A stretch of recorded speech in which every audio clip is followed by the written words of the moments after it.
Cruzando as Conversas. Oferecimento Galeazzi Sul. Há 40 anos a evolução dos metais. E a Associação dos Oficiais da Brigada Militar e do Corpo de Bombeiros. Defendendo quem protege você. Boa noite! Está começando aqui na RDC TV mais uma edição do Cruzando as Conversas. Eu sou Guilherme Macalossi e você confere os nossos debates diários, sempre logo após o Dois Toques, trazendo os assuntos que impactam na sua vida, com as opiniões de quem influencia no mundo da política e da economia. Você nos acompanha pelos canais 24 e 524 da NET e também pelas redes sociais, @RDCTV Digital. Você nos encontra no Facebook, no Twitter, no YouTube, no Instagram e você pode mandar a sua mensagem através do live stream do Facebook ou também pelo WhatsApp. O WhatsApp que está aparecendo na sua tela, 999339894. Vou repetir, 999339894. Cruzando as Conversas, vocês já sabem, um oferecimento de Galeazzi Sul, há 40 anos, a evolução dos metais e também da Associação dos Oficiais da Brigada Militar e do Corpo de Bombeiros, defendendo quem protege você. Hoje no nosso programa nós vamos falar sobre reforma tributária, mas tem um outro tema que eu não posso deixar de questionar os meus convidados, que é a pesquisa do Instituto Métodos que saiu hoje no Correio do Povo e que mostra os cenários políticos para a capital do estado em 2020. Nós vamos falar rapidamente sobre isso e essa pesquisa vai ser alvo de várias análises até segunda-feira, quando devemos ter inclusive a participação do Jefferson Jacques, que é o diretor do Instituto Métodos, que virá aqui ao nosso programa. Já, inclusive, tratei com ele sobre a sua participação. No programa de hoje, nós temos a presença do meu querido vereador pelo DEM aqui de Porto Alegre, Reginaldo Pujol. Bem-vindo, vereador, boa noite. Boa noite, Guilherme. Alegria estar novamente aqui contigo. Também do meu querido amigo, deputado estadual pelo Novo, Giuseppe Resgo. Deputado, bem-vindo, boa noite. Boa noite, Macalossi. Obrigado pelo convite novamente. Prazer recebê-lo também.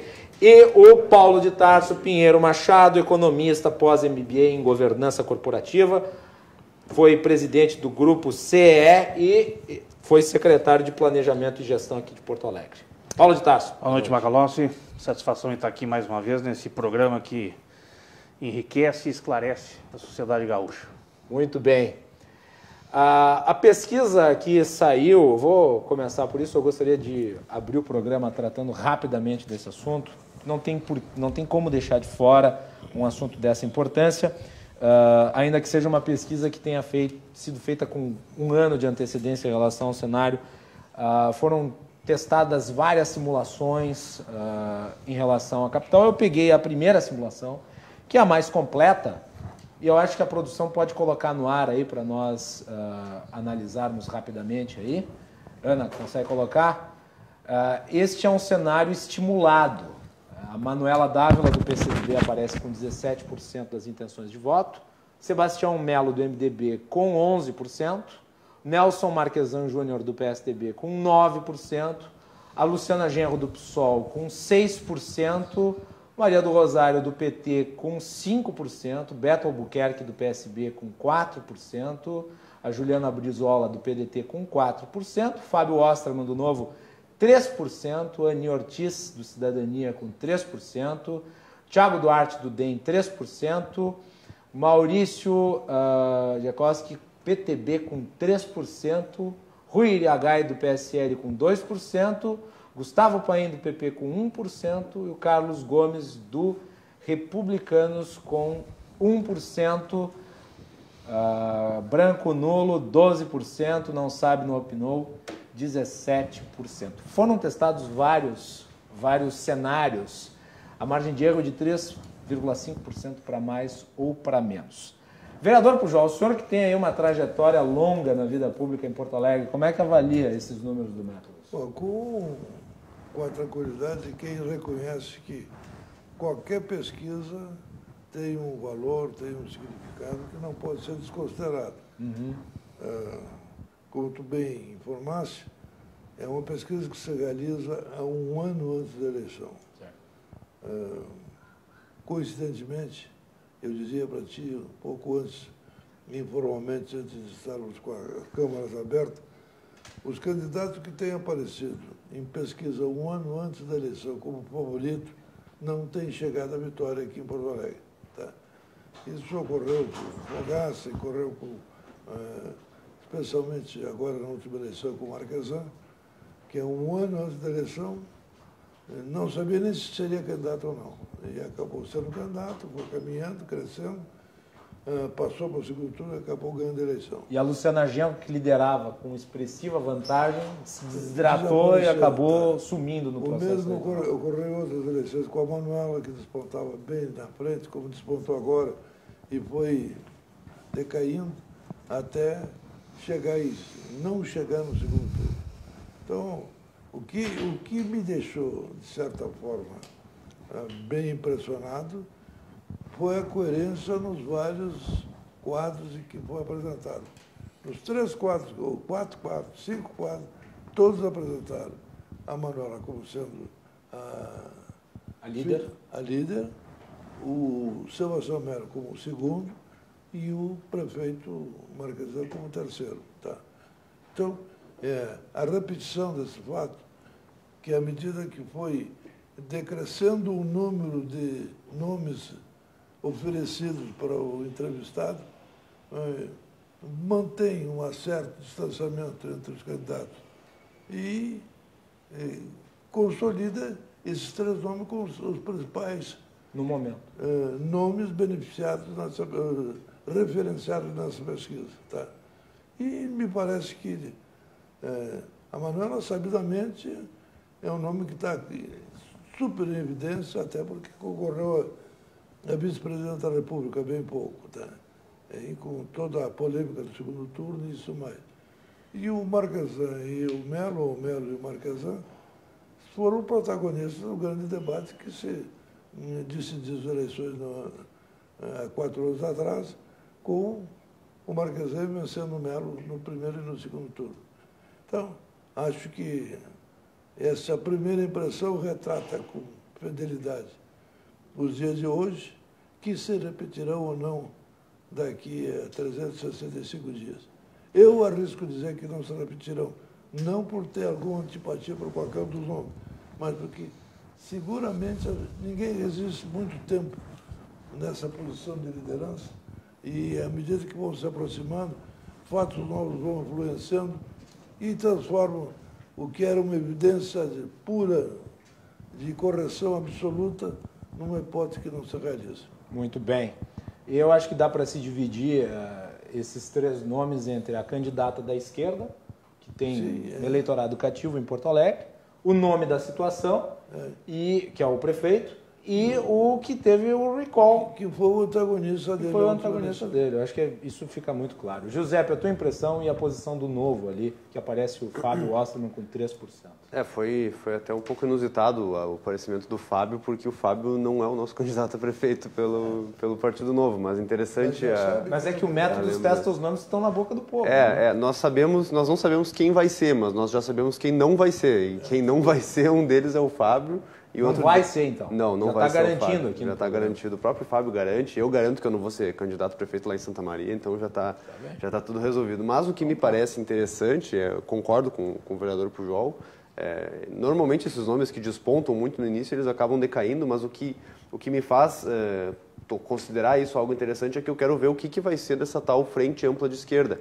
Se a Manuela vai se juntar com a Luciana, com a Juliana Brizola, como é que eles vão fazer essa união, se é que vão fazer essa união? Será que o PT vai abrir mão de ter candidatura própria, algo que nunca faz? Né? Eu não acredito que saia. Será que vai sair, de fato, essa aliança? Será que eles vão separar os votos entre eles? Bom, eu não sei, mas o que eu achei... Eu asseguro que no primeiro turno eles vão ter mais do que uma candidatura. Você acha que eles vão se unir? Eu também acho que não vão se unir, assim como a direita também não se une, mas... E eu achei impressionante o candidato do PSL estar com poucos votos, o Rui Irigaray, que foi um cara que fez mais de 100 mil votos para deputado estadual, talvez não tenham ainda sabido da pré-candidatura dele, porque me parece que vai crescer ao longo do processo, mas... Só que esse 100 mil votos não é de Porto Alegre. É espalhado, né? Espalhado. Mas ele foi o segundo deputado mais bem votado, né? E o PSL, o partido do presidente e tudo mais. Mas é que são eleições de natureza distintas, né? E também... o legislativo e para o executivo, ainda mais uma cidade. E tu vê, né, Marcos? O próprio Pujol falou 1 ano antes, né? É muito tempo para poder... Claro. Mas a gente não pode deixar de atiçar o fogo, né? Vocês observam o seguinte, que tem, eu acho que 5 candidatos que aparecem com o mesmo número. Sim, muitos, porcentagem 3%, muito... 3% é o candidato que é pré-candidato do Democrata, então quer dizer que seja o candidato do Democrata. O doutor Tiago Duarte esteve aqui, inclusive, essa semana que passou. É o candidato que tem 3%, é o do PTB que tem 3%, eu não sei se será candidato ou não. Então, se somar esses 3%, se esses todos que têm 3% somar, tem mais votos que qualquer um dos candidatos que aparece. Paulo de Tarso, tua avaliação dessa pesquisa, tu que teve uma breve passagem aí pelo governo Marquesan. Como é que vê a situação do prefeito, inclusive? Ele que é tão criticado. Eu vou acompanhar o voto do relator tá? E do subrelator, no sentido de... Do revisor, no caso. Também, pode ser. Porque eu entendo que hoje é uma fotografia do momento. Né? Quando a eleição municipal se aproxima, né? Entram outros elementos em jogo, outros elementos em avaliação. Né? E, portanto, não entendo que esse seja o quadro que aí esteja e que mantenha as posições que aí estão. Né? Mas indica, sim, né? Vamos dizer assim, talvez essa seja uma pesquisa de referência eleitoral, né? Lembra quem está vivo, está na memória, ou está na mente do eleitor, né? Sobre possíveis candidatos, sobre possibilidades, enfim. Eu só quero fazer um comentário, que eu acho ainda que nós temos ainda uma eleição muito baseada em nomes, né? Sim. E nós temos que, talvez, avançar um pouco, no sentido de ver uma eleição, aliás, esse é um sonho de cidadania meu, né? De ver uma eleição baseada mais em projetos, né? Programas, né? Conteúdo, né? E pedagogia do poder, né? Ou seja, como é que se exerce a governança do poder, né? Porque, via de regra, o que nós assistimos, e sejam nas eleições majoritárias, as eleições proporcionais, ela é um outro contexto, né? Elas têm uma dimensão mais, do meu ponto de vista, micro, né? Do estado, da região, da cidade, do município, enfim. Mas as eleições proporcionais é o contexto mais macro, né? É a resolutividade, está em jogo a resolutividade dos grandes problemas que se enfrenta, né? Hoje mesmo aqui no programa vamos discutir um tema afeto a estes elementos.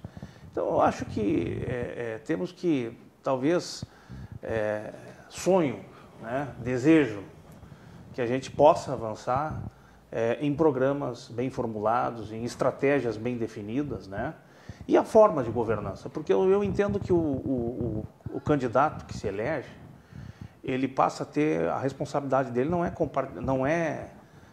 vamos dizer assim, unilateral. Ele não tem só responsabilidade com os que elegeram. Que os elegeram, né?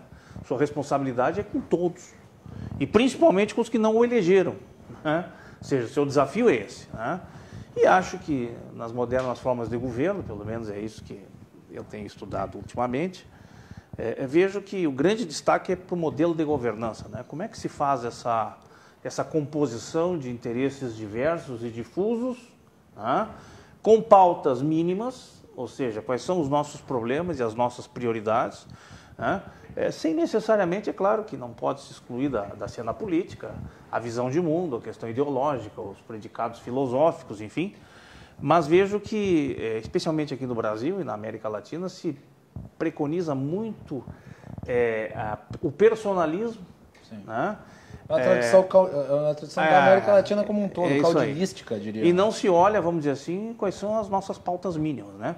Que não tem ideologia, porque o problema de saúde, o problema da educação, o problema da carga fiscal, o problema da segurança, não é um problema que tenha esta ou aquela preferência ideológica, é um problema de toda a sociedade. Até o problema previdenciário. Também, ao contrário todos do que os muitos problemas, dizem, ele não é um problema ideológico. Todos os problemas têm repercussão na e sobre a sociedade, né? E importam, né, do ponto de vista da responsabilidade cidadã, a participação da sociedade. Não é porque o governo é governo, e aqui a nossa visão patrimonialista e paternalista é essa, que achamos que o governo tem que ter a responsabilidade de tudo, e talvez seja por essa uma das razões que nós chegamos ao ponto que nós chegamos de inflexibilidade. Mas eu vejo que é uma fotografia do momento e que as coisas ainda têm muito tempo para avançar. Tu acreditas, uma última pergunta sobre esse tema, tu acreditas que é surpreendente a posição do prefeito nesse cenário? Porque ele tem sido muito criticado desde o início do seu mandato. Eu fui partícipe da gestão do prefeito. Eu posso dizer que o prefeito, evidentemente que toda administração tem seus acertos e seus erros, né? Mas acho que o prefeito buscou uma agenda, né, de modernidade, de modernização, de tentar, vamos dizer assim, desvencilhar, né, o ente público municipal de algumas questões que, obviamente, não permitem que a cidade melhore sua condição de investimento. Nós todos sabemos, e esse é um tema que nós vamos abordar, não quero aqui avançar, esse é um tema recorrente em termos de gestão pública hoje, modernamente, né? O progresso das despesas correntes em taxas maiores do que a receita da administração, e isso forma uma espécie de assimetria. Então, fez um esforço de modernidade, fez um esforço... Agora, é claro, tudo isso por trás tem conflitos distributivos, né? Tudo tem... A discussão da sociedade, me lembro quando estudei o tema da inflação, de um famoso professor italiano chamado Michele Aglietta. Ele dizia o seguinte: toda a sociedade está empenhada em resolver o problema da sociedade desde que não seja às custas do seu dinheiro. Então, está todo mundo empenhado em resolver os problemas da sociedade desde que não se afete seus interesses, né? Obviamente que isso ainda é um processo a avançar, é um processo em conflito. Então, entendo que ele tentou, ele buscou, fez um esforço, como todos os que, na verdade, procuram, a partir deste contexto em que nós vivemos hoje de gestão pública, né, fazê-lo. Agora, se os resultados são de curto prazo, são de médio prazo, bom, essa é uma outra questão. E se a sociedade está disposta a pagar isso, porque a gente vê que a sociedade quer o melhor. A sociedade quer o melhor. Só que o melhor é uma definição, vamos chamar assim, da soma das subjetividades. É verdade. Não é uma soma, vamos dizer assim, média ou mediana, né, do que é o entendimento. Não é tangível. Né? Porque a sociedade, obviamente, não quer pagar mais imposto, a sociedade quer diminuir o custo, ela quer otimizar seu rendimento, mas não há janta grátis, né? Em nenhum lugar do mundo há janta grátis. Então, tem aí uma questão muito importante que eu julgo, né, que eu chamo da governança, como você convence todos os atores sociais, né, de que o nosso objetivo não são todas as pautas, não vai se resolver todas as pautas, mas tem pautas mínimas a serem resolvidas e que nós precisamos trabalhar. Muito bem. Um apontamento. Vou me permitir só um toquezinho. O senhor citou um pensador italiano, acredito a respeito. Isso. Eu vou listar um pensador brasileiro. Diz: o brasileiro conta qualquer tipo de privilégio, do qual ele não participa. É verdade. Para os outros. Muito bem. Vamos falar sobre reforma tributária. Reforma tributária que começa a ser discutida no Congresso Nacional, mas ainda não está muito clara, né? Então, eu acho que é importante nós abordarmos os seus mais variados aspectos. Nós vamos voltar a esse tema da pesquisa do Instituto Métodos em outras oportunidades aqui no programa. Como foi divulgada hoje, não podíamos escapar de analisá-la aqui no programa. Eu peguei a notícia que, na verdade, é a coluna da Cláudia Safatli no jornal Valor, e me chamou a atenção esse mecanismo que aparentemente o governo pretende implementar no projeto de reforma tributária, que é um gatilho para redução de imposto.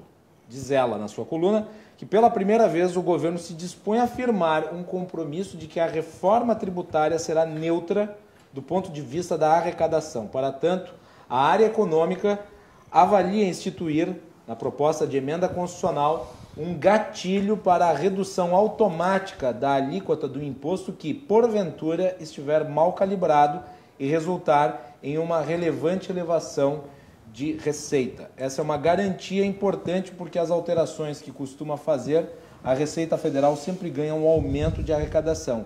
E um dos maiores temores quando se discute a reforma tributária é de que o seu resultado final representa uma elevação da já pesada carga tributária de 35% do PIB. A Receita Federal tem por filosofia considerar adequada a carga de impostos que financia o gasto público. Giuseppe, o Novo tem uma militância muito forte em relação a tributos. Eu gostaria da tua avaliação em relação a isso, como deputado e como integrante de uma legenda que tem uma posição liberal em relação à questão tributária. Bom, o nosso entendimento é de que os impostos eles não são elevados antes de ocorrer um aumento de gasto público. Eles, na verdade, são uma reação do aumento de gasto desenfreado que o nosso Estado teve ao longo dos últimos anos. E por isso que nós temos impostos demais, porque nós temos gastos demais e nós não nos preocupamos tanto com os gastos e acaba que o governo tem que tapar o buraco aumentando impostos. Bom, enfim, tendo isso como premissa, acredito que seja muito interessante essa ideia do gatilho, de que ao se aumentar, de fato, a arrecadação se reduza a alíquota, mas o que mais me seduz na reforma tributária é simplesmente a redução da burocracia e a modernização dos nossos impostos. Hoje em dia nós temos um manicômio tributário, nós temos diversas taxas, impostos, tributos que são estranhos na forma de pagamento. O que eu acho muito interessante é que nós temos a nível estadual o ICMS, né, o Imposto de Circulação sobre Mercadorias e Serviços. E nós temos a nível municipal o ISS, o Imposto sobre Serviços. Então, se uma empresa presta um serviço, que imposto que ela tem que pagar? Ela paga o ICMS ou ela paga o ISS? E na reforma tributária, pelo menos a PEC 45 do deputado Baleia Rossi, ele tenta unificar todos esses impostos e criar o IVA, que ele chamou de IBS, Imposto sobre Bens e Serviços. Aquele,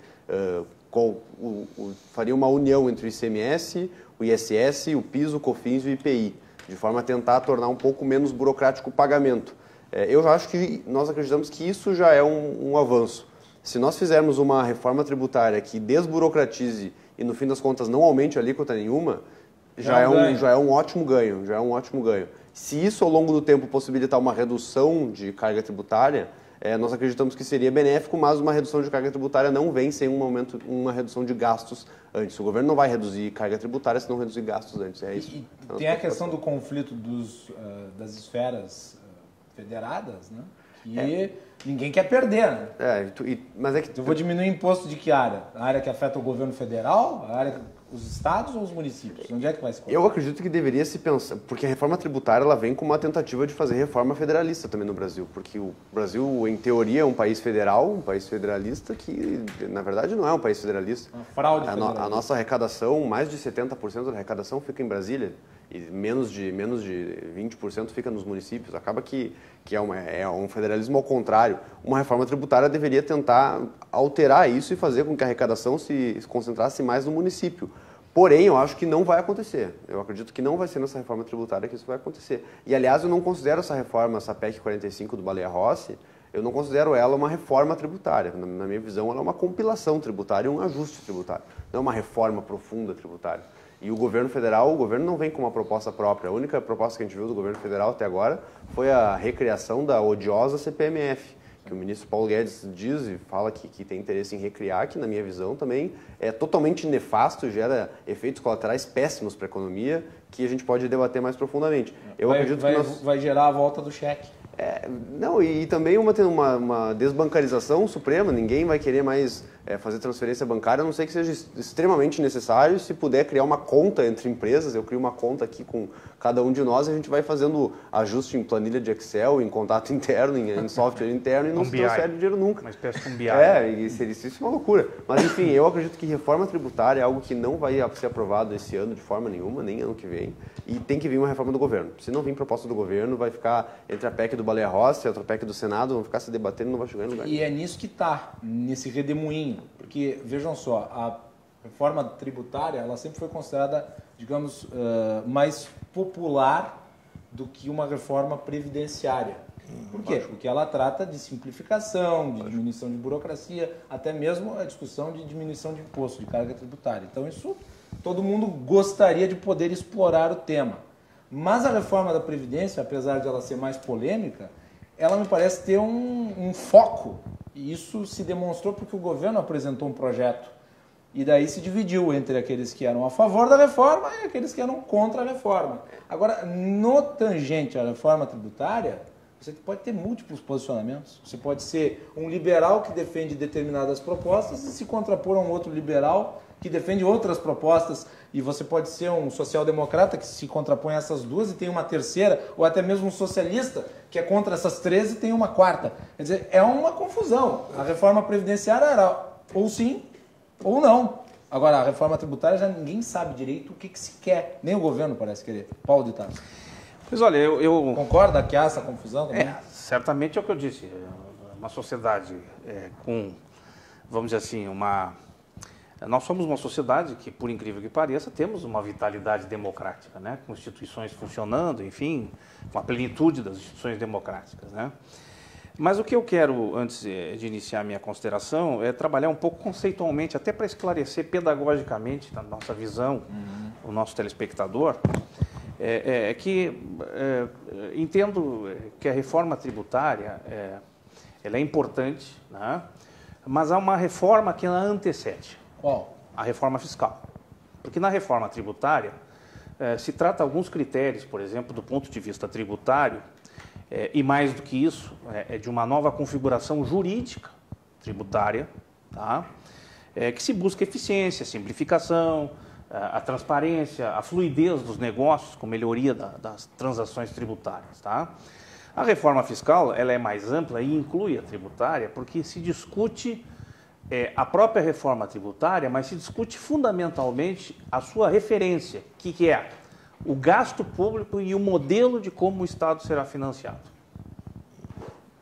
É isso que está em jogo no Brasil. Porque se fizermos uma reforma tributária, onde vamos substituir o ICMS, como o deputado bem colocou, pelo IVA, na proposta que está lá na PEC 45, né, do deputado Baleia Rossi, né, por IBS, a grande verdade é o seguinte, isso é uma reforma de siglas, uma reforma do aparato jurídico, que vai redefinir o que é o IBS, onde ele incide, ele não incide, mas a grande verdade é o seguinte, os 35% de carga tributária que hoje o Brasil tem, para ser mais exato, 35,7%, equivale a 2 trilhões e 390 bilhões. Isso é a carga tributária brasileira, tá? É os 35% do PIB. Não, a reforma tributária, por mais nome que engendre, por mais transparência, eficiência e agilidade, a questão é uma conta algébrica. Ela não pode mexer numa situação em que o Estado hoje já apresenta um déficit primário, né, que está projetado até o final do ano para 190 bilhões de reais. Significa dizer o seguinte, o Estado está arrecadando menos do que a carga tributária que está no limite está oferecendo. Então eu não posso querer discutir agora como é que vai se chamar o ICMS, nós temos 17 estados, 17 impostos, né? 8 na União, 9 na União, 4 nos estados e 4 nos municípios. Tá bem, essa sopa de impostos podemos modificar, alterar, transformá-los em nomes mais palatáveis, unificar, isso é uma coisa. A grande verdade é que no fluxo de caixa do Ministério da Fazenda, das secretarias estaduais e dos secretários municipais, a grande verdade é o seguinte, eu estou com dificuldade de financiar já, com esta carga tributária, o que está aí. Agora. Então significa dizer o seguinte, eu tenho que, para revisar a receita, eu tenho que revisar a despesa. Exatamente. Porque senão não adianta eu fazer uma mudança, vai ser uma mudança apenas, como eu disse, jurídica e não executiva. Eu não vou poder executar isso porque isso vai trazer. Isso é tão verdade ou é tão real que o ministro Paulo Guedes vive dizendo o seguinte, que se for necessário, agora surgiu a ideia do gatilho, né? Eu até anotei, reforma neutra. Esse uma bela expressão, porque ela não diz nem para que lado eu posso ser neutro para diminuir, como posso ser neutro para aumentar.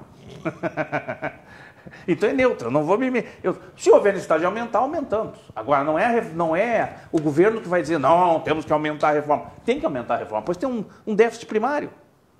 Né? Então significa dizer o seguinte, o Estado precisa eleger suas prioridades. E aqui eu quero dizer que quando o secretário de Planejamento do município, fizemos um exercício, talvez inédito na prefeitura, que foi instalar o orçamento base zero. Levamos à Câmara, discutimos na Câmara, que foi o seguinte, qual é a disponibilidade de recursos que temos? É X. Então vamos estabelecer as prioridades. E vamos nos desprender das famosas caixinhas orçamentárias, que diz que é o seguinte, tem que ter 0,1 para cá, 0,2 para lá, 0,3 para cá. Não, vai ser a necessidade. Encontramos, inclusive, nesse exercício, a própria compreensão da Câmara, que devolveu os seus 2/10 orçamentários para a administração, já com a previsão de gastos não realizados. Está aqui o vereador que não nos deixa, vamos dizer assim, fraudar a verdade, pois foi a Câmara que tomou essa iniciativa, né? Por quê? Porque mostramos à Câmara a realidade dos números, não fizemos nenhuma maquiagem. Dizemos, ó, o município gasta isto, arrecada isto, e a nossa dificuldade é essa.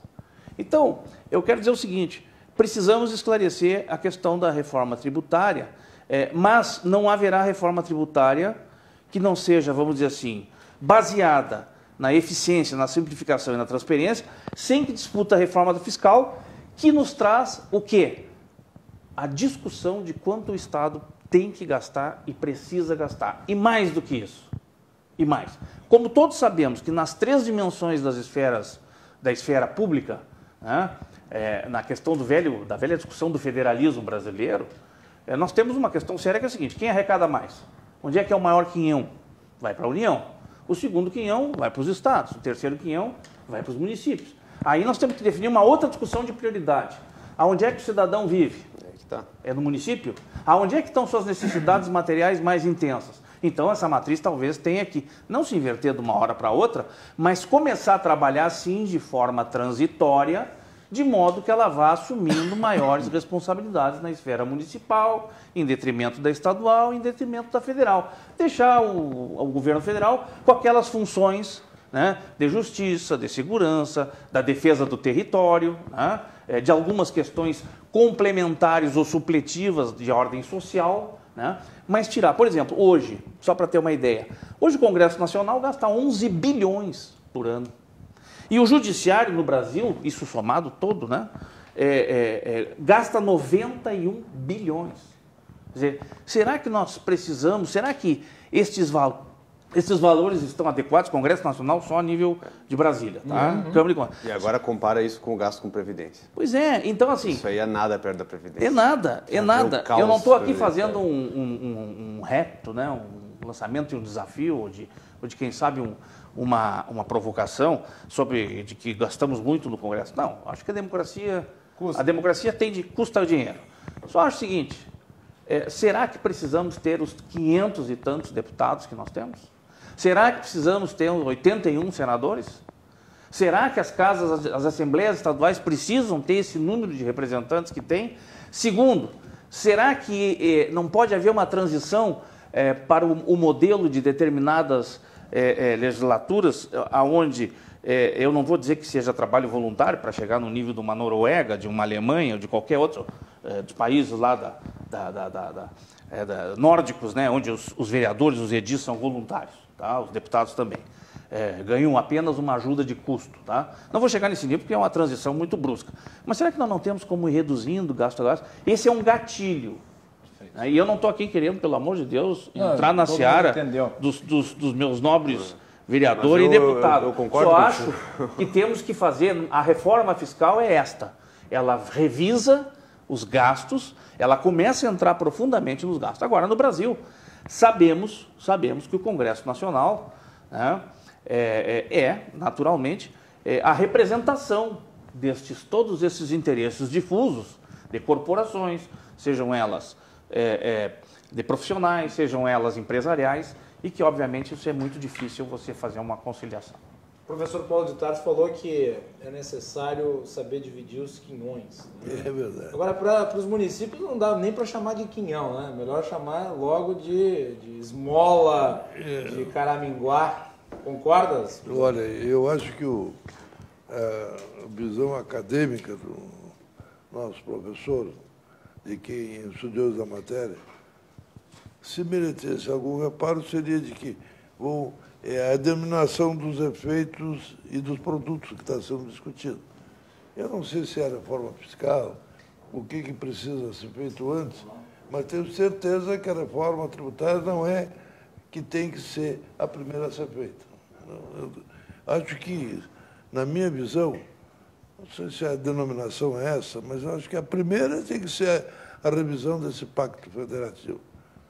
E segundo, tem que ser uma reforma administrativa. Terceiro, seja uma definição, como o senhor diz, o que realmente nós temos que oferecer, o Estado brasileiro tem que oferecer para a sociedade, o que ela pode resolver por si só, e de outra ponta, quanto custa isso e quem vai suportar esse custo. Tá? Que, olha, por exemplo, aqui, ele falou com muita propriedade o odioso imposto do cheque, que o meu partido fez uma campanha nacional para tirar contra ele. Então, na ocasião, eu quase apoiei... Essa foi a primeira grande derrota do governo Lula. Tá, na ocasião, eu quase apoiei dizendo o seguinte, olha, eu não sou absolutamente contra esse imposto. Eu sou contra essa quantidade de apelidos que os impostos têm dentro do Brasil. Tá? Se fosse para ter um único imposto em cima do cheque, tá? Com todo o risco da perda de espaço para bancarização, eu diria, é uma solução. Mas é que, olha, veja bem, quando você fez a Constituição do Brasil, se estabeleceu uma forma de distribuição de toda a riqueza brasileira e de todo o produto da arrecadação nacional. E aí os municípios passaram a ter um percentual correto. E que os primeiros anos de apresentação disso, a idade me favorece em particular, querido, os primeiros anos, os municípios respiraram, fizeram bem, tiveram dinheiro para fazer investimento. O que houve de diferente disso? Que logo a seguida, o governo federal começou a fazer as contribuições. Isso. Que hoje representam muito mais na arrecadação do que os impostos propriamente dito, do que o imposto em si. Com um detalhe, a contribuição é tudo do governo federal. Não tem a participação do Estado, não tem a participação do município. É um tributo que não tem necessidade de redistribuir para os estados e municípios, diferente do imposto que tem que redistribuir. E as contribuições são, indiscutivelmente, maiores no conjunto do que... Se a gente mudasse na Constituição, dizendo o seguinte... Está aí um aspecto que é muito pouco debatido, né? Essa questão das contribuições. Se a gente mudasse na Constituição, por exemplo, que os estados e os municípios participariam dos recursos oriundos da atribuição dos tributos nacionais, é que hoje a gente divide o imposto, aquilo que é imposto. Agora, a tributação envolve muito mais contribuição do que propriamente imposto. Então, isso seria uma das coisas que eu enfrentaria, que eu entendo que deveria ser enfrentado. Tá? Como vai dividir esse bolo? Tá? E aí tem que terminar com a superposição. No Brasil, os 3 níveis fazem de tudo e acaba nenhum fazendo nada. Tá? Então, não é possível que no Brasil a educação seja distribuída da forma que foi imaginada e depois seja corrompida. O que se entendeu? Entendeu que o município daria a instrução elementar, básica, o Estado a intermediária e a universidade seria dada pela União, quando muito. Quando muito. Porque eu nunca vi um país ter tanta universidade e tanta faculdade como o nosso. Desculpe se alguém tem opinião contrária e se eu firo alguma suscetibilidade com isso. Mas, bom, tem doutor demais nesse país. Macalossi, não sei se o Pujol me permite, mas seria interessante a gente fazer uma explicação breve do que é tributo no Brasil, né? Porque a gente tem uma visão comum de que tributo é imposto, mas existem 5 tipos de tributo. Né? Então eu vou pedir para que tu deixe essa explicação para o próximo bloco, pode Perfeito, ser? Vamos lá, estamos claro. estourando o nosso tempo. Nós voltamos na sequência, estamos aqui com Paulo de Tarso, Reginaldo Pujol e Giuseppe Riesgo falando sobre reforma tributária, assunto que é muito importante para todo mundo. Voltamos na sequência.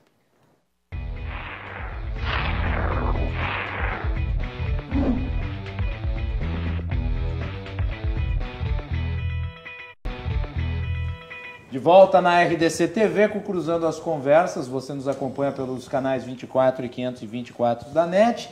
Na internet, @RDCTV Digital. Estamos com Paulo de Tarso Pinheiro Machado, economista, pós-MBA em governança corporativa, ex-presidente do grupo CEE, secretário de Planejamento e Gestão aqui de Porto Alegre, com o deputado estadual pelo Novo, Giuseppe Riesgo, que hoje deu as costas para o Getúlio Vargas, o nosso ditador favorito.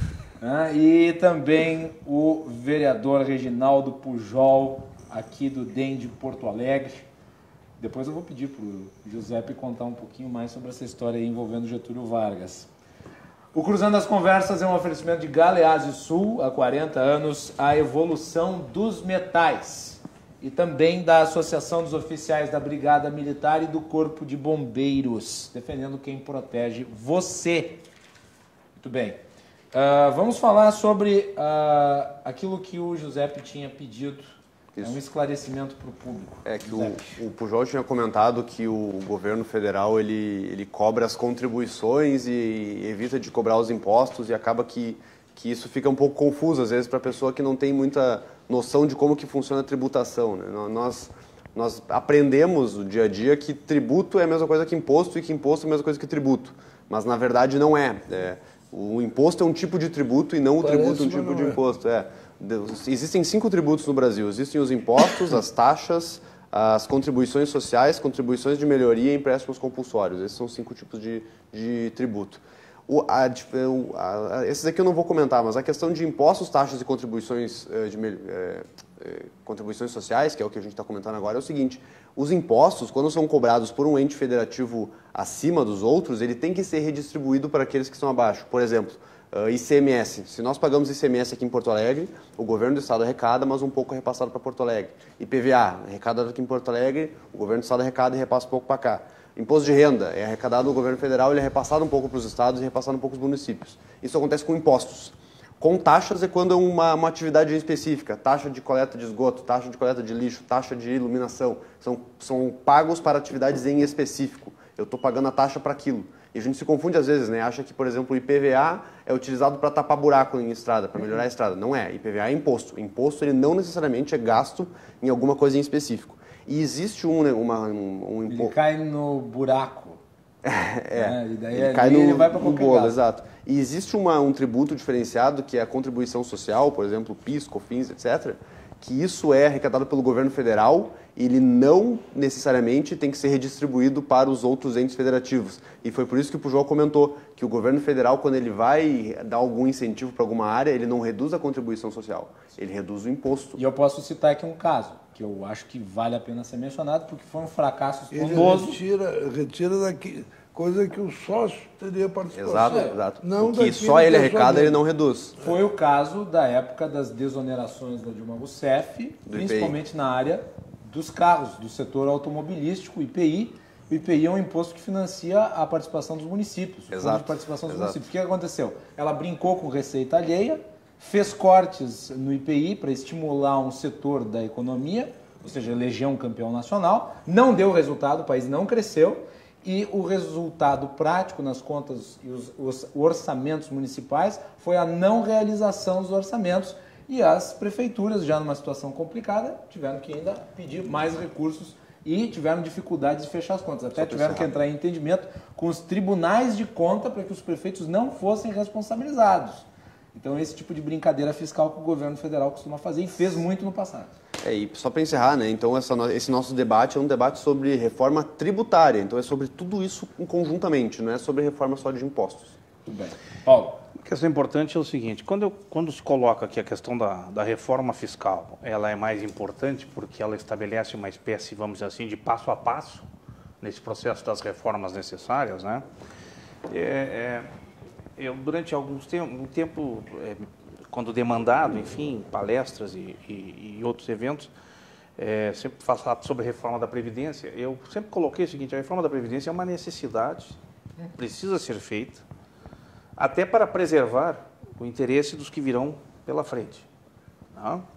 Agora, vejam como a questão não foi pensada de forma mais macro e mais ampla, que se fez uma reforma da Previdência e se engessou lá dentro da reforma da Previdência 3 mecanismos que foram criados a posteriori, para justamente equilibrar a questão da seguridade social como um todo, que são três mecanismos tributários, vamos dizer assim, que já não faz mais sentido de existir. a contribuição social sobre o lucro líquido, né? A COFINS, que era a contribuição para o financiamento da saúde. Né? Fio social. Financiamento social, exatamente, perdão. E o PIS, que é o Programa de Integração, que foi um programa compensatório. Tá? Bom, aí se faz uma reforma da Previdência, se define lá a tal da questão da... como é da expressão que o próprio ministro Guedes usava, que era a potência fiscal. Potência fiscal. Obviamente, potência fiscal significa dizer o seguinte: eu não posso desarticular esses mecanismos que estão implicitados lá dentro do mecanismo da Seguridade Social. E aí eu quero fazer uma reforma tributária e nesses aqui eu não vou mexer, nem posso mexer. Então vejam a incoerência. Há uma incoerência do ponto de vista metodológico. Né? Quer dizer, eu talvez tivesse que, antes de propor a reforma tributária, dizer, não, eu talvez tenha que... Vou ver se esses mecanismos são e vou criar um outro mecanismo para dizer o seguinte, ó, estou substituindo com outro mecanismo, eu não sei qual, aí eu não quero aqui dizer o que tem que ser, qual é o mecanismo que teria que ser, porque lá dentro da reforma da Previdência eu engessei três instrumentos tributários de arrecadação, que agora com a reforma tributária eles estão, tipo... vamos dizer assim, no ferrolho da Previdência. Ninguém atinge eles, entendeu? Então, por isso que eu estou dizendo o seguinte, a reforma da Previdência, a reforma tributária, a reforma administrativa, como aqui foi colocada, a reforma das prioridades dos entes federativos, né? Como é que nós vamos atacar os problemas? Esta é uma questão, não é simples, é complexa, né? E precisaria ser, primeiro, como talvez análogo à medicina, né? Eu tenho um problema pontual, eu preciso atacar um problema pontual, mas eu também... por que eu peço os exames clínicos do paciente? Para olhar se o que eu vou fazer de intervenção ali não vai afetar o corpo em nível macro. Ou como é que eu vou poder compensar os efeitos decorrentes dessa intervenção pontual. Então, por isso que eu entendo que no Brasil não se fala em reforma, não se fala em reforma fiscal, porque é um nó-górdio. E o nó-górdio, por exemplo, está num dado que é recente. Eu vou pegar aqui, por exemplo, ó, e aqui eu não estou, de novo, eu não estou querendo fixar, eu vou chamar de despesa corrente. Tá? Despesa corrente consolidada da União, Estados e Municípios num período que vai de 2002 a 2018. Tá? E vou pegar lá, por exemplo, a despesa de pessoal, que é a despesa mais sensível da despesa corrente. Por quê?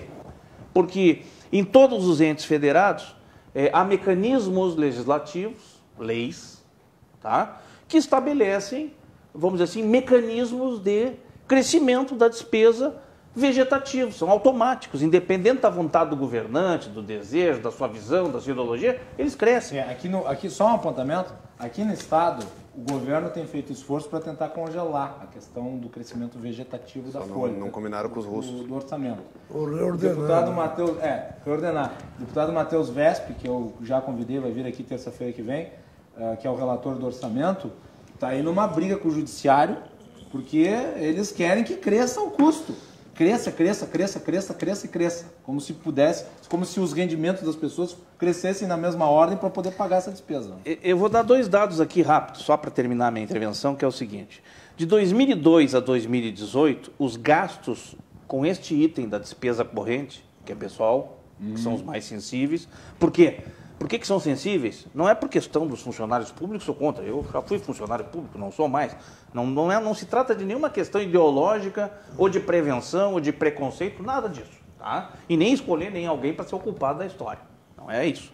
Agora, é verdade o seguinte, que uma despesa que em 2002 era, vou repetir, gastos com pessoal consolidado, União mais Estados mais municípios, tá? Gasto de todo o setor público com pessoal, tá? Era 198 bilhões e passou para 1 trilhão 129 bilhões em 16 anos. Meu Deus. Tá? Em 16 anos. Ela cresceu, em termos reais, 24% acima da variação do PIB. Acima da variação do PIB. Ora, esse número nos informa que há uma assimetria, né, entre apropriação de renda e crescimento da produtividade da economia. Isso é uma assimetria perversa. Tá? Uma assimetria perversa. Tá? E mais do que perversa, insustentável. Porque se olharmos a média de salários do setor público e olharmos a média de salários da iniciativa privada, há um grau de dispersão. O que é a dispersão? A diferença, né?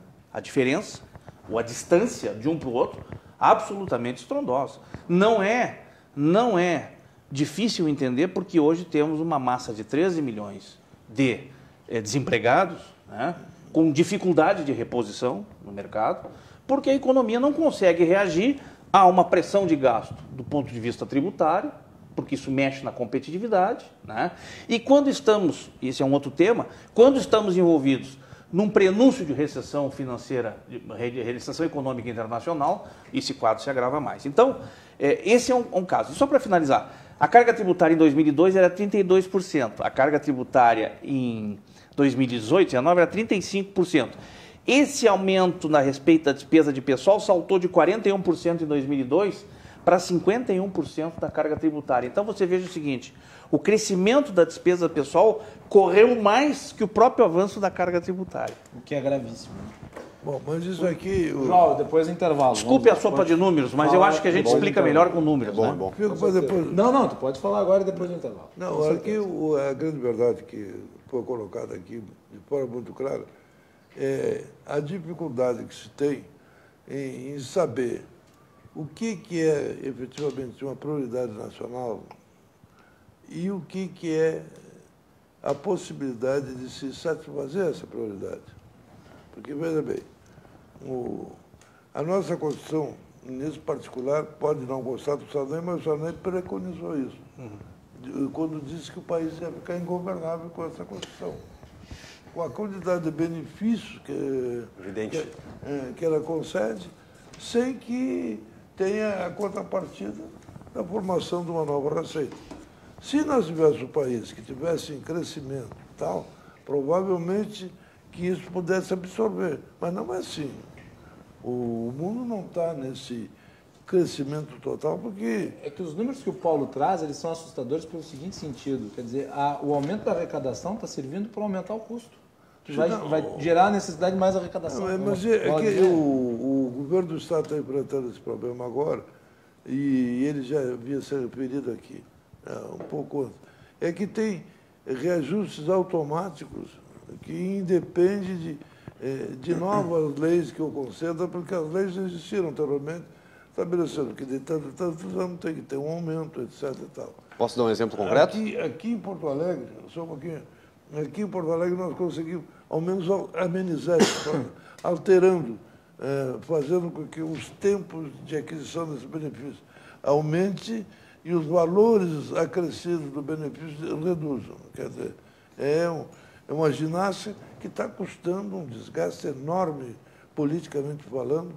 O prefeito é excomungado aí pelas lideranças sindicais. Nós que apoiamos essas propostas, somos sentenciados, vocês não vão conseguir mais votos, etc. Tal. Não sei se é bem assim, mas poderá até ser bem assim. Sabe por quê? Porque as comunidades que estão sofrendo essa redução de ganhos, que eles dizem que é redução de conquista, esses vão jogar politicamente contra aqueles que concluem serem os seus avós. E a grande sociedade brasileira está assim, estão judiando da professora, estão judiando disso, estão judiando daquilo. Tá?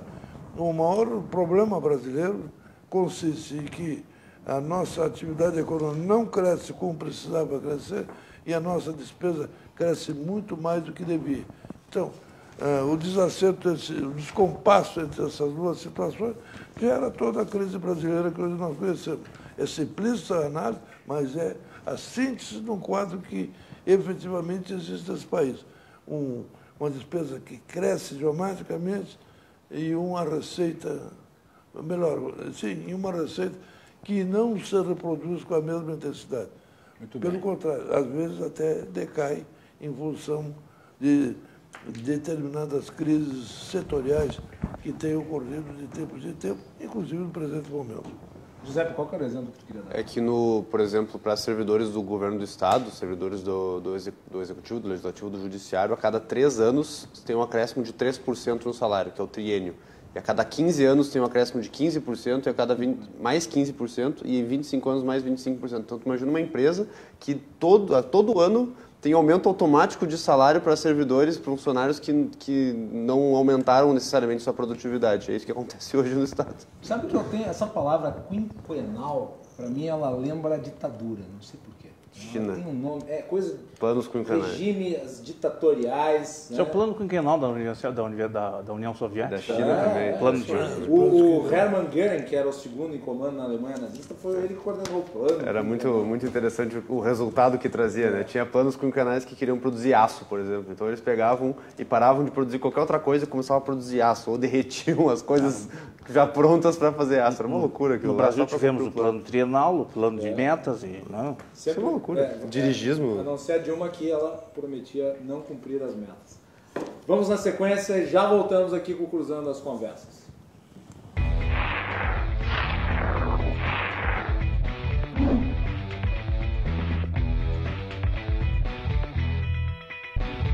Vamos lá. Estamos de volta aqui com o Cruzando as Conversas, um oferecimento de Galeazzi Sul há 40 anos, a evolução dos metais e também da Associação dos Oficiais da Brigada Militar e do Corpo de Bombeiros, defendendo quem protege você. Vocês sabiam que cerca de 80% das pessoas que colocam aparelhos auditivos não se adaptam? Isso acontece porque os aparelhos atuais apenas amplificam o som. Uma notícia muito importante para quem tem perda auditiva. A Mais Sons, Clínica da Audição, fechou uma parceria com uma empresa europeia de aparelhos auditivos. Isso significa que a Clínica da Audição está com um lote de aparelhos com funcionamento por indução magnética. Essa tecnologia é a mais moderna do mundo. São aparelhos invisíveis, automáticos e com adaptação instantânea. Estudos recentes da neurociência comprovam que estas próteses são capazes de estimular novos neurônios do sistema nervoso central, melhorando a audição, a memória e até a parte cognitiva do paciente. Para ter a sensação de ouvir melhor, com esta nova tecnologia, ligue para o número 3061-7373. Repetindo, 3061-7373 está na sua tela. Agende uma avaliação e um teste auditivo. Aproveite esta oportunidade que a Clínica da Audição trouxe até você. Lembrando que o número de aparelhos por indução magnética é limitado. Tudo bem, senhores, nós estamos chegando no fim do programa, né? Programa muito produtivo aí, em termos de conhecimento, nós temos 5 minutos só. Então nós já vamos para as considerações finais. Paulo de Tarso, muito obrigado. Eu entendo que, a despeito de todos os aspectos que aqui se levantou, estabelecendo uma questão talvez mais metodológica das prioridades, eu creio que o assunto é importante que seja debatido, até porque é um tema, né, que obviamente envolve, como disse bem o vereador Reginaldo Pujol, todo mundo está a fim de contribuir, colaborar e quer que mude, né, desde que não seja à custa dos seus privilégios e das suas vantagens adquiridas, né? Agora, nós vamos ter que fazer, sim, uma revisão, além disto, né, dos marcos legais e constitucionais, especialmente a Constituição brasileira, porque não há, e está provado isso, não há sustentabilidade do ponto de vista econômico, financeiro e social. Porque se nós olharmos, por exemplo, o envolvimento, o comprometimento, né, das despesas correntes, que é a manutenção, que é a despesa que faz girar todo o setor público, que acaba trazendo prejuízo para a sociedade, né? Com isso não há investimento na saúde, não há investimento na educação, não há investimento na infraestrutura, e o Brasil, com isso, perde tempo, né, especialmente na educação. Se nós olharmos que os resultados em educação têm um ciclo mínimo para acontecer, para se colher os seus resultados de 18 a 20 anos, ou de 15 a 20 anos, vamos botar assim, quanto mais se retarda isso, né, mais se prorroga esse processo. Então, acho que é importante tratar o tema. Agora, entendo que o tema deva ser tratado não com a responsabilidade de 4 anos, mas sim com uma visão de longo prazo, né, e com o compromisso, né, de legar ao país principalmente uma estratégia. Onde é que nós vamos, temos milhões de problemas, mas onde é que nós vamos centrar foco para tentar minimamente sair disso? E aí tem uma questão de governança, que é a questão política, é importante para isso, para que a gente saia sempre do debate ideológico, do debate fleumático que se dá, para um debate que eu considero importante, que é a construção de pauta mínima. Ou seja, o problema da saúde, o problema da infraestrutura, o problema da segurança, não é um problema que tem a vertente ideológica, é um problema que afeta toda a sociedade e isso é importante que deva, e o governo tem, os poderes têm este papel, não digo governo, os poderes têm o papel de construir uma governança mínima, né, se importando com a nação e não ficar nessa posição de não, vou cuidar do meu e o resto que se dane. Então eu acho que é isso que os temas vão de certa forma suscitar. Não acredito que essas reformas se resolvam no curtíssimo prazo, né, enquanto houver esta composição legislativa que há no Congresso, né, que usa muitas vezes aprovações como instrumentos de barganha. Obrigado, Paulo. Giuseppe, e aproveite e conte essa história do Getúlio Vargas. Brevemente, né? Hoje na Assembleia teve a instalação da minha comissão especial de revisão legal, para tentar revisar as leis que a gente tem. E lá na Assembleia, o local de instalação da comissão é na sala da presidência, e atrás do local oficial tem um quadro do Getúlio Vargas. E aí eu me senti meio constrangido de instalar a comissão na frente da pessoa que fechou o parlamento durante alguns anos, que é o Getúlio Vargas, que tem uma homenagem dentro da casa. Aí eu fui pro lado ali, pedi para mover tudo e instalei na frente do Gaspar Silveira Martins, que é uma pessoa que eu tenho um pouco mais de apreço do que o Getúlio Vargas. Ato simbólico, né? Eu acho que é válido. Afinal de contas, vamos lá, o Getúlio Vargas foi um ditador, foi um ditador cruel. Especialmente, isso tem que ser dito. Né? E fechou a Assembleia, né? Todas as Assembleias foram fechadas. Enfim, sobre reforma tributária, né, Macalossi, o tema que está aqui, eu acredito que a gente pode tirar um consenso, que como o Paulo de Tarso traz, que é o seguinte: não adianta fazer reforma tributária sem fazer uma reforma fiscal, e nós temos que reduzir gastos para reduzir impostos. Eu acredito que a nossa linha deva ser essa para o futuro. Se o Brasil quer se tornar um país rico, o Brasil não pode achar que o papel vai resolver os seus problemas. O papel aceita tudo. O problema é botar na prática. Então, se a gente quer reformar a tributação para ser mais fácil, para ter mais investimento, para ter mais crescimento, a gente também tem que reduzir os nossos gastos e tornar esse Estado um pouco menos pesado e mais fácil de ser carregado pela iniciativa privada. Obrigado, deputado. Eu quero lamentar aqui o fato de que a Assembleia Legislativa hoje rejeitou a PEC que extinguia a licença capacitação. Né? Foram 31 votos contrários e 16 favoráveis, não houve nenhum comprometimento do governo do Estado em ver essa PEC aprovada. E essa PEC reduz custo. 239 milhões por ano. Então, eu acho que isso tem que ficar para reflexão aqui, né, deputado? Fica aí o apontamento. Vereador Pujol, obrigado pela participação. Sou eu que agradeço, infelizmente... E parabenizá-lo pelos seus 80 anos obrigado, de atividade política, claro, menos, mas né, simbolizados no seu aniversário. Perfeito. Minhas felicitações e o desejo de muita saúde e a continuidade desse trabalho. Me permite agregar só nos 80 anos de atividade política e de um gremismo, vamos dizer assim, de uma fidelidade... Um dos melhores aspectos lamentável da vida. Né? Uma fidelidade exemplar. Aliás, eu tenho com o Partido Novo aí um fato muito importante, é que quando nós fomos campeões da América pela terceira vez, eu festejei junto com o presidente do Partido Novo na ocasião, que tu sabe quem é. Guilherme Henke. Exatamente. Bela pessoa. Mas eu quero dizer o seguinte, agradecendo essa saudação muito carinhosa da tua parte, que esse programa é importantíssimo pela sua seriedade e, sobretudo, pela forma com que as coisas estão sendo examinadas aqui. Acho que o país tem que ter esse choque de realidade, de saber que, quando a gente fala em gastar menos, não quer dizer que a gente queira reduzir o consumo. Quer dizer que a gente tem que organizar melhor o consumo e permitir que os bens possam chegar ao seu destino final pelo valor menor do que aquele que efetivamente vem sendo no dia de hoje. Isso são coisas que uma boa administração pode alcançar, especialmente no investimento público. E aí é importante aquilo que foi sinalizado por todos, que sendo todos nós moradores do município, o investimento no município tem que ser a prioridade. Nós temos alguns problemas, por exemplo, o sistema de transporte coletivo no Brasil está vivendo uma crise insuportável. Hoje tem uma frase, que não sei quem exatamente quem concebeu essa frase, que define bem. Hoje as tarifas do serviço de transporte coletivo é insuficiente para quem recebe e muito caro para quem paga. Exatamente. Tá. Como então, tudo mais constante, aliás. Então está ocorrendo o seguinte, e isso está vivendo uma situação que não sei como é que vai terminar.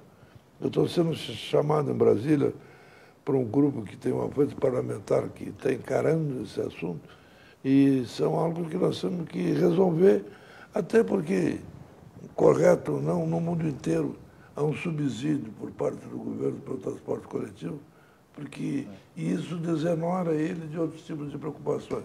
E no Brasil, em Porto Alegre, especialmente, o subsídio é o mais cruel que tem, porque é o pobre que subsidia o outro, porque para cada 3 pessoas que tomam um veículo aqui em Porto Alegre, 2 pagam e 1 é isenta. Aí Assim não dá para construir. Planejar uma vez para falar especificamente sobre isso, daí com mais calma. Estarei aqui com o maior prazer. Tá? Muito bem. Obrigado, vereador Pujol. Obrigado, Paulo. Obrigado, Giuseppe. E eu gostaria de dar um abraço aqui para o Renato Sagreira, que está aqui conosco, jornalista, tarimbadíssimo. É sempre um prazer recebê-lo aqui também. E obrigado a todos que nos acompanharam na edição de hoje do Cruzando as Conversas. Nós voltamos amanhã para falar de Lava Jato. Lava Jato, que é tema sempre do momento. Boa noite, até mais. Então fiquem sentados, por favor, um pouquinho.